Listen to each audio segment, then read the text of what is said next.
Hello guys, তো কেমন আছো তোমরা সবাই? তো আজ আমরা চলে গেছিলাম বিয়ের কেনাকাটা করতে, বলতে পারো বিয়ের প্রথম কেনাকাটাই। তো আজ আমরা কি কি কিনলাম না কিনলাম তোমাদের সাথে সবটা শেয়ার করব। তো দেখো, প্রথমে আমরা চলে গেছিলাম বেনারসি কিনতে, আর এত এক্সক্লুসিভ কালেকশন। তোমরা যদি দেখতে চাও তাহলে অবশ্যই তোমাদের হাবড়াতে পাঞ্চালিতে চলে যেতে হবে।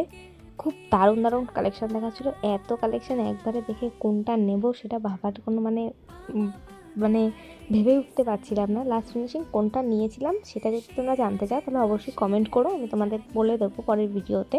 যদি অবশ্যই জানতে চাও তাহলেই তোমাদের প্রত্যেকটা বেনারসি পছন্দ হবেই। এত সুন্দর সুন্দর কালেকশান দেখাচ্ছিলো। এগুলো কোথায় দোকান, কি প্রাইস, সমস্ত কিছু আমি তোমাদের সাথে শেয়ার করে দেবো যদি তোমরা জানতে চাও পরের ভিডিওতে।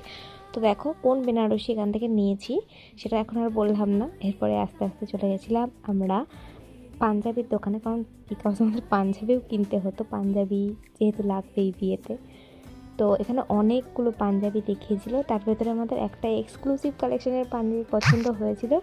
সেম কথা বলবো শাড়ির জন্য যেটা বলেছিলাম, পাঞ্জাবির জন্য সেটা কোনটা কি নিয়েছি না নিয়েছি সেটা এখন আমি বলতে চাইছি না। তো এরপর চলে গেলাম জুতোর দোকানে, জুতো কিনেছি দারুণ দারুণ। এরপরে কী কী কিনতে চাইলাম সব জানতে চাইলে তোমরা কমেন্ট করো, আমি বলে দেবো। তো চলো, আজকের ভিডিওটা এভাবেই শেষ করলাম। টাটা। ভালো লাগলে লাইক কমেন্ট শেয়ার করে পাশে থেকো। Bye bye.